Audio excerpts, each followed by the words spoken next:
Yeah, Young Africans wananchi leo hii bwana, jioni watakuwa katika uwanja wa Burj Al Arab pale Alexandria, wanakwenda kucheza mchezo wa ligi ya mabingwa Afrika dhidi ya Al Ahly, klabu iliyofanikiwa zaidi barani Afrika. Mechi hii ni moja ya mechi muhimu sana kwa Young Africans, lakini ni mechi ambayo hata kama watapoteza basi huenda isiwe story kubwa, kwa sababu Ahly akiwa nyumbani anakuwa mbogo, hilo la kwanza.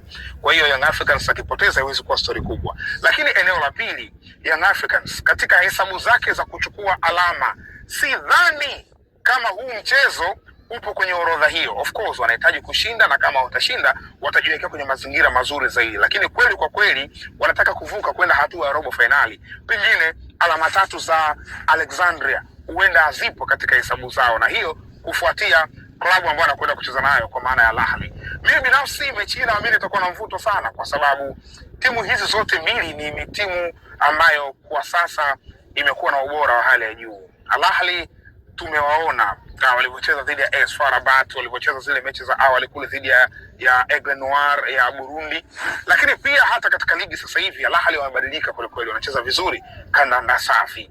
Young Africans wana timu bora, lakini wamezidisha ubora kwenye timu yao baada ya kusajili baadhi ya krimu ambazo zina experience kimataifa, nyota ambao wana daraja la juu la mpira wa miguu. So na wenyewe Young Africans katika hii mechi hawaingii kinyonge, hawaingii kama timu dhaifu, inaingia kama timu ambayo ina uwezo wa kuchukua alama mbele ya Al Ahly. Inawezekana ikawa alama tatu, inawezekana ikawa alama moja, lakini Young Africans wana nafasi ya kuchukua alama katika mchezo huu. Sasa mimi sio mtabiri, matokeo sijui yatakuwa vipi. Hapa ninaye mtabiri, yeye atuambie matokeo utayaona vipi. Bwana, matokeo yatakuwaje? Yanga wana win game. Ongea kwa nguvu. Yanga wana win game. Ngapi? Siwezi tabiri magoli. Lakini naamini Yanga wana win au yaiza game ni sare.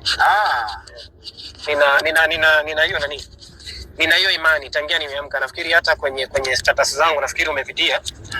Unaona kile ambacho nilikiongea kwenye status. So kwangu mimi naamini Yanga anaweza kawin game, kwa sababu nikiangalia safu yao ya mbele, ukiangalia quality wanaongeza kama mtu kama Aaron Okello, Starboy, kwenye wings Maxim Zingeri, kwenye wings moja Pacome, na kwenye midfield tunamwona mtu kama Barakonte anacheza vizuri siku hizi.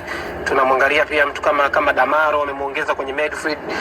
Kuna mtu hapo ya mdai tu Dipu kwenye, nilikuwa naelekea huko kwenye striker, unamwona ni namna gani mtu anapambana, yuko fit, yani yuko fit kupambana na mabeki wa aina ambao wanao Ahly. Mfano kuna mmoja nilikuwa namkumbukaga kamsahau mmoja bwana.